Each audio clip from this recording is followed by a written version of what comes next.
Hello and welcome to the first ever episode of The Football Chemist. My name is Sanjay Suri and here we take an in-depth look at the current football and talking points in both the Premier League and on the international stage. We crunch the numbers and data for you and use it to build arguments and investigate trends without boring or confusing you with the technical jargon or getting lost in the numbers. Think of me as the middleman between the stats nerd and your friend who spouts random footballing opinions without actually backing it up with any information. In today's video, we will be looking at a player who has never been far from the headlines since he arrived in the Premier League in 2022, and that is Darwin Nunez.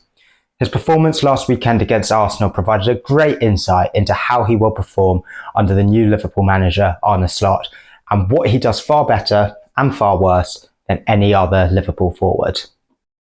Nunez is going to come under extra scrutiny in the coming weeks too, as Slot announced on Tuesday that Diogo Jota will be out until after the international break. But what will Nunez provide that Jota doesn't? Let's find out. Darwin Nunez has had a few nicknames in his Liverpool career so far, but the one that I like is Agent of Chaos. The moment he sets foot on the pitch, he is a man possessed, and that is no different this season. One moment that had me rolling my eyes early in the second half against Arsenal though, was when Nunez ran into the back of Gabriel, giving away an unnecessary foul. Gabriel had his back to goal and was being put under the cosh by the Liverpool press, but one foul, and an avoidable one too, relieved all of this pressure. So this made me wonder, does Nunez have a fouling problem? The stats suggest he does. As you can see here, his rate of fouls per 90 is higher than that of any other Liverpool forward.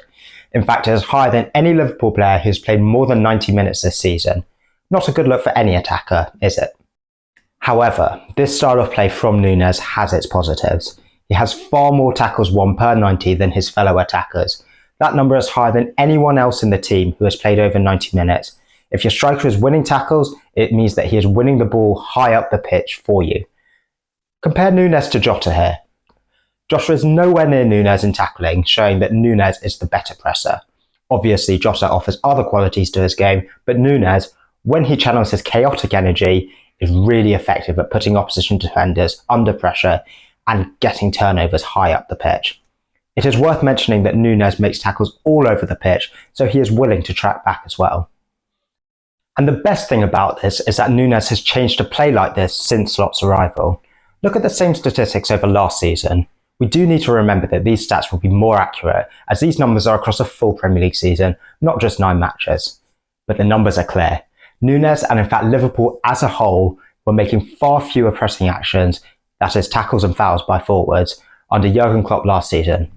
Does that mean that Slot presses better than Klopp? In all seriousness, what is interesting here is that the best presser last season was in fact Jota. Now the roles have reversed.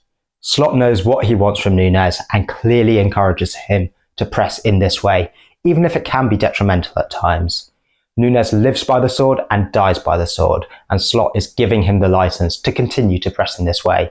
He backed it so much last weekend that he kept Nunez on the pitch over the informed Diaz against Arsenal.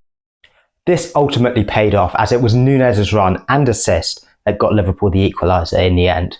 Their 2 matches before the international break are against Brighton and Aston Villa, both at Anfield.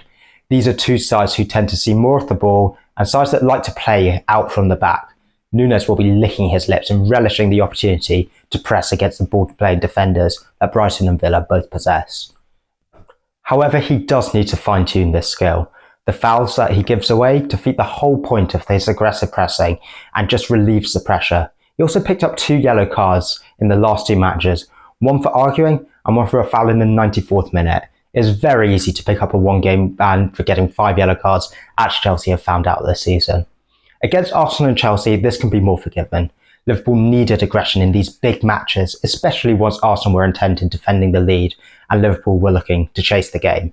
When Jota returns from injury, Slot will have the luxury of having 2 very different forwards to choose from, depending on the opponent that he is playing. Overall, Nunez has done his reputation no harm, and Liverpool will be encouraged by what Nunez has shown recently.